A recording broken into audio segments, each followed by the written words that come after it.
Te cuento que el kiwi es una fruta exótica originaria de las laderas del Himalaya. Es muy acuosa y aporta una cantidad moderada de azúcares, siendo rica en vitamina C, ácido fólico y potasio. Farmacias Carol presenta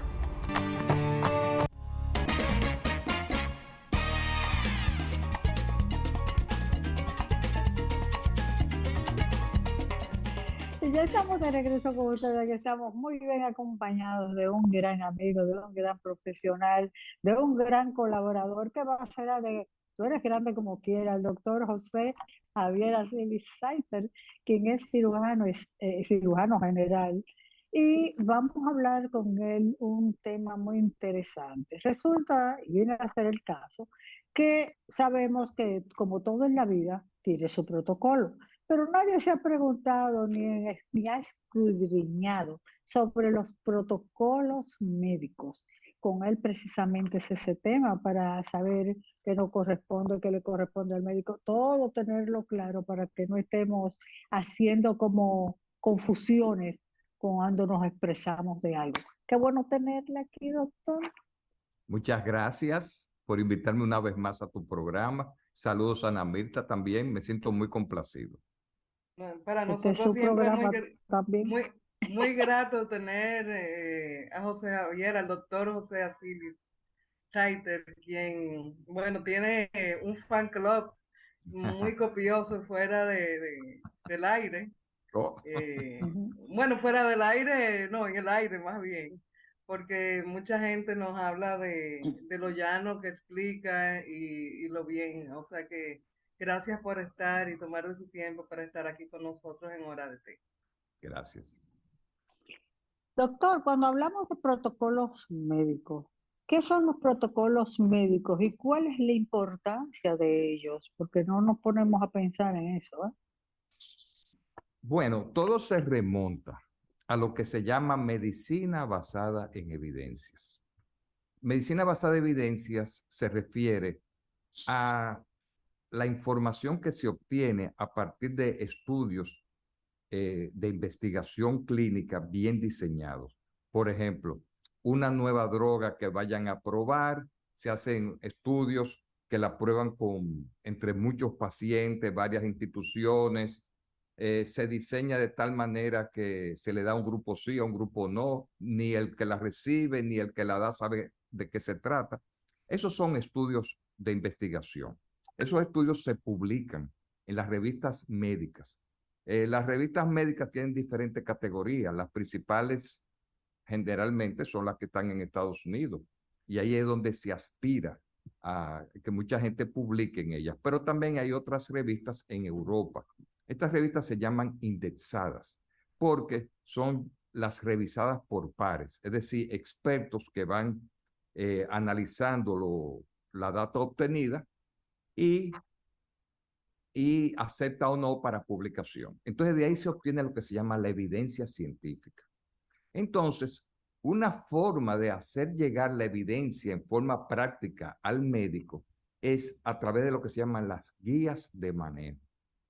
Las guías de manejo tienen fuentes muy variables, es decir, hay sociedades médicas que la organizan, que la hacen, países que lo hacen localmente, lo hacen internacionalmente. Nosotros generalmente usamos referencias que proceden desde Estados Unidos y Europa, que son las más validadas internacionalmente.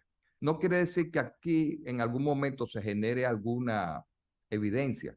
Por ejemplo, una evidencia científica que no es muy fuerte es la de la experiencia del médico. El que yo te diga, mira, yo he tenido 5 casos de eso. Eso tiene una importancia relativa. Es bueno porque ya el médico tiene experiencia en eso, pero para proveer una información se necesitarían más pacientes y mejor analizadas. A eso me refiero. Entonces, eso es lo que se llama medicina basada en la evidencia. ¿A cómo nos llega a nosotros? Por las guías de manejo. Que todos los médicos la consulten o no, ya eso es otra historia, pero es lo que deberían de hacer. Entonces, hay publicaciones científicas que se mantienen actualizadas, que uno consulta con frecuencia. Esas fuentes están en el internet, pero hay que pagar por ellas, son suscripciones, no está abierta al público. La buena información generalmente cuesta. Bueno, eso es un lado, es decir, yo tengo la evidencia, pero ¿cómo funciona la medicina moderna? El paciente tiene lo que se llama la autodeterminación. El paciente, el paciente o su relacionado debe de empoderarse, y fíjate que ahora es así, hay que explicarle muy bien, y él toma una decisión. No es el médico que toma la decisión. Entonces, eso está consignado incluso en la Ley General de Salud de la República Dominicana, lo que se llama la autodeterminación. Es decir, el médico te explica, te dice, mira, eso es lo que más te conviene, eso es la fuente que hay, pero de que eso sea lo mejor, eso es lo que llama la evidencia, repito, a que, ¿qué es lo que vamos a hacer? Es lo que se llama la decisión clínica. Entonces, para tomar una decisión, es decir, ¿qué es lo que yo te voy a hacer? ¿O qué vamos a hacer contigo? Debe de considerarse no solamente esa información científica, sino también los valores y creencias de cada quien. Porque hay muchas personas que dicen, no, eh, eso en mi religión no se permite, o yo pienso que eso está mal hecho. Así es que funciona la medicina modernamente. Entonces, eso debe estar como si fuera un contrato. Eso es lo que se llama el consentimiento informado. Es un consentimiento donde se dice muy claro lo que se le explicó al paciente, cuáles son los riesgos, los beneficios, opciones alternas. Entonces, debe de firmar el médico, firma el paciente y también un testigo de parte del paciente. Eso es como un ¿Eso contrato. es en teoría o eso No, ocurre así es que debe de regularmente? hacerse siempre, porque ya eso está consignado en la Ley General de Salud como un contrato. Fíjate que el concepto de médico ha variado ya.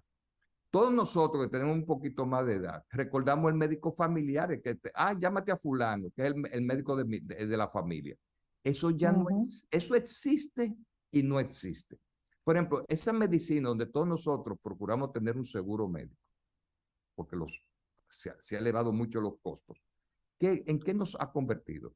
Ya al médico no se le dice médico en esos códigos, se le llama un prestador de servicio o un trabajador de la salud. Eh, el prestador de servicio es el médico, el prestador de servicio es la institución, la clínica, el hospital. Entonces, hay un intermedio entre el paciente y el médico que se llama el asegurador.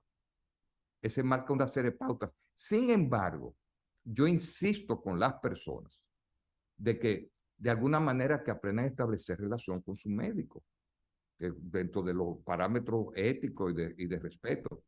Que en Estados Unidos eso no se hace. Todo el que se ha atendido en Estados Unidos sabe que te dicen muy claro, no, eso no se lo cubre el seguro. Si usted tiene una emergencia, usted tiene que llamar a ese teléfono. Pero todavía aquí nosotros tenemos esas libertades de que aunque no te cubre el seguro, yo te veo. Lo importante de todo esto, en resumen, es de que sí, que la medicina ha cambiado porque ahora nos nutrimos de la evidencia. Y como es medicina y es conocimiento, esa evidencia va cambiando continuamente. Entonces, eso es una obligación del médico también mantener una actualización. Ujú. Yo pienso como que salvando la diferencia de los médicos antiguos, como usted, como el doctor Hanna, que tienen un rostro humano en la medicina. O sea, la medicina se ha vuelto muy mecánica y muchas veces o se obvian algunos, eh, digamos, informaciones, quizás porque se asumen que el paciente lo Lo sabe. sabes. Por Bueno, ejemplo, el post quirúrgico, por ejemplo, hace poco supe de un fallecimiento de alguien muy querido que no llevó el protocolo y aparentemente no tuvo la instrucción o no se llevó de ella. No vamos a acusar a nadie porque quizás igual el paciente dijo, ay, que el doctor que a mí no me, yo me siento muy bien, yo me voy a bañar, por no, pero ejemplo. eso no necesariamente se refiere a que algo falló. Recuerda que cualquier accionar médico, como todo en la vida, hay riesgos y hay complicaciones. Lo que no debería de haber es una negligencia, es decir, tú actuar de una manera indebida o ejecutar algo de una manera indebida que pueda causar un daño. Pero los riesgos existen. Entonces, eso es parte de lo que hay que informarle al paciente. ¿Qué es lo que sí es importante? Y tú lo estabas tratando me lo estabas sugiriendo con el caso. Es la comunicación. Tiene que haber comunicación médico-paciente, pero también comunicación entre médicos. Fíjate que la medicina moderna obliga casi a que un caso médico requiere de más de un médico.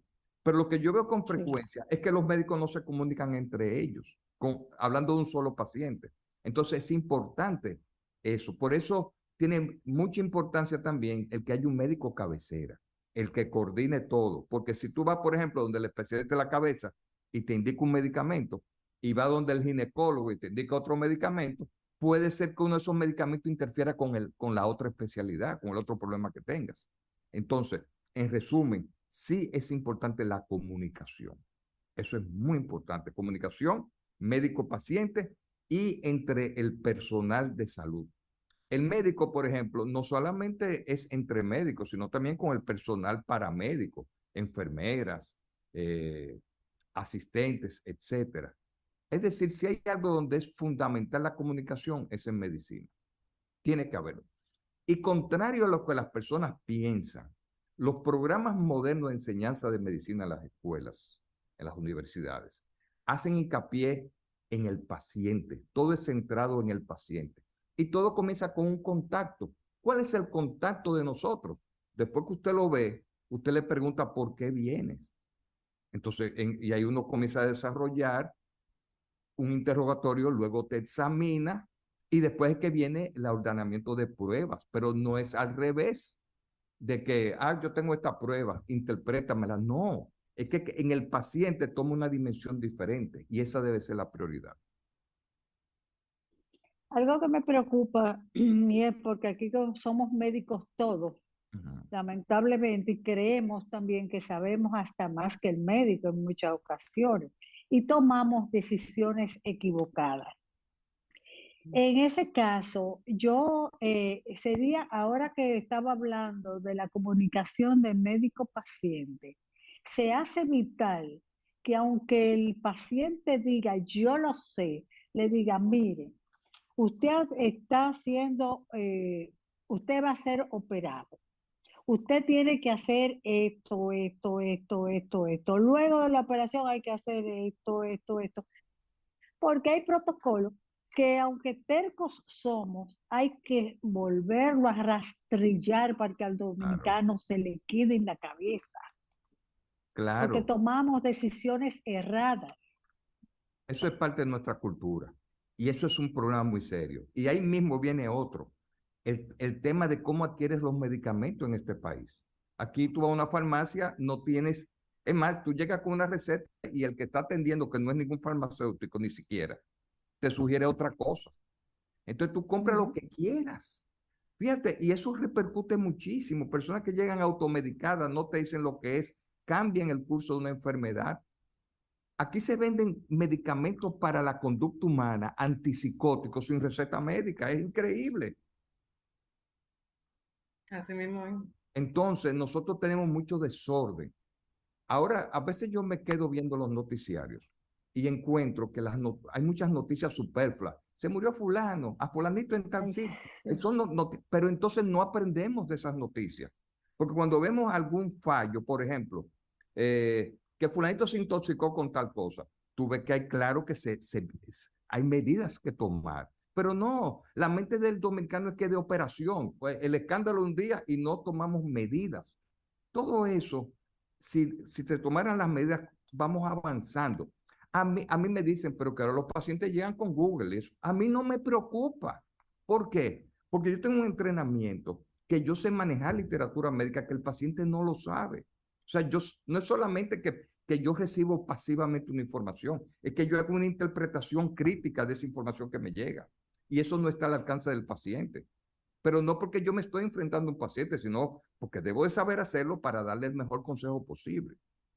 Entonces, tenemos muchas distorsiones. Eso de las redes, del internet, insisto mucho, tú recibes mucha información, pero ¿cuál es la información que está filtrada? Ninguna. Por eso hice hincapié, nosotros manejamos una literatura médica que hay que pagar por ella, porque esa ya es por expertos, etcétera, etcétera, que no está al alcance del público general. Me da un permisito, Ana Mirta. ¿Y qué tal debe ser la comunicación? Porque a veces el médico no está presente. La comunicación de esa, vamos a decir, doctora que está de turno, o ese médico que está de turno, que está haciendo pasante, o de las enfermeras para dar las instrucciones al, al paciente que a lo mejor se va ya de la clínica. Y hay cosas que desconoce. Por ejemplo, puede ser, Ana, te estaba mencionando unas medias de compresión. Se deben retirar, no se debe retirar. Usted no mire, no se bañe por 5 días. Pases un trapito, como en buen dominicano. Aguántese aquí, usted puede hacer esto. A ese personal, porque puede ser que el médico lo haya dicho, pero en esa parte media ahí, puede ser que a veces se escape algo. ¿Qué nos dice a esa parte? Fíjate algo importante. Generalmente uno da por escrito todo. Lo explica y lo da por escrito. Por eso tú dices, ¿qué receta te dieron? ¿O qué instrucciones uno dio? Uno debe de Mm. explicarla y asegurarse que la persona lo lee y la cumple. Aunque Ah, haya ese dicho, ese es sí, un tema interesante porque aquí el claro, dominicano tiende no a no leer lee. No nada. lee. Es que el dominicano no lee. Nosotros, cuando ese tema de como una vez dijo el ministro nuevo de Educación, dice, es que lean y que lean bien. Él estaba diciendo muchas verdades. El dominicano no le gusta leer, no le gusta entender. Tú le explicas. Ahora, el médico también tiene que tener una capacidad de comunicación, porque yo me recuerdo una vez donde yo me estaba entrenando, salimos de una cirugía y viene uno que era más alto que yo en el renglón y le explica todas las técnicas quirúrgicas que le Ajá. estaba haciendo al paciente, que le hicimos tal cosa y conectamos tal estructura. Y la mujer dice al final, doctor, siempre lo operaron. Es decir, que la comunicación es importante. O sea, establecer de acuerdo los niveles de comunicación. No, el médico tiene que saber cómo flexibilizar en su vocabulario para que se entiendan las cosas y dejar claro cuáles son las vías de comunicación. Por ejemplo, yo le digo a mis pacientes, yo tengo un internet, un WhatsApp que manejo en la oficina, pero también les digo, si en caso de que yo no aparezca en una emergencia, ¿a dónde debes de dirigirte? Por ejemplo, para que no quede nada en el aire, porque a veces hay decisiones que se tienen que tomar en minutos. Ujú. Así Entonces, es. es decir, hay que trabajar mucho en la comunicación y el paciente asegurarse de que trabaja en la comunicación. Ya se acabó eso de que no, yo me estoy operando con el mejor cirujano del mundo. Ahora ese hombre no le gusta que le hablen. No, por favor, eso no se puede aceptar. Tiene que haber comunicación y es un derecho del paciente saber lo que le van a hacer y entender. Y por eso no lo firma. Si el paciente no lo entendió, eso puede ser motivo de una demanda médica. Decir, no, pero a mí no me lo explicaron, pero yo te lo dije, pero ¿cuál fue el lenguaje que los conectó? Entonces, recuerde todo el mundo es comunicación y asegurarse de que lo entienda. Hasta en sentido figurado se le puede hablar al más analfabeto, a la persona que tenga menor coeficiente de inteligencia y hacerlos entender. Ahora hay que dedicarle Yo, tiempo y eso es importante. yo creo que vamos a tener que hacer una segunda parte porque nos dicen pausa y esto ha quedado en pañales, como quien dice, porque de verdad que nosotros tenemos que conocer un poquito más de esa comunicación. Vamos a contactarlo, usted nos va a decir sus coordenadas, pero vamos a contactarlos para la semana próxima para seguir tratando este tema y concluir para que los dominicanos tomemos conciencia de lo que tenemos que leer. ¿Verdad, Ana Exactamente. Mirta? O sea Claro, con que mucho gusto, claro que sí. sus Ujú. coordenadas, doctor. Bueno, me pueden contactar al 809-221-1099. Ese es un teléfono directo y WhatsApp, repito, 809-221-1099. Y ahí le damos la orientación, la cita, etcétera, dónde verme, etcétera. Y también contestar cualquier inquietud que tengan. Perfecto. Bueno, pero ya usted sabe, tiene una nueva cita con nosotros en la próxima semana para seguir este tema. Qué bueno. Y de verdad Bueno, que agradecemos su tiempo. doctor Aramelta, José Arcelis Gómez. Muchas parece que gracias. está. Ya usted Bueno, sabe, agradecerle doctor. al doctor su presencia a nosotros, que es como siempre goza de nuestra confianza. Gracias, gracias. Claro que sí. Gracias. Gracias, doctor. Vamos a la pausa, bye. señor director. Nos vemos. Bye bye. Bye. Farmacias Carol presentó.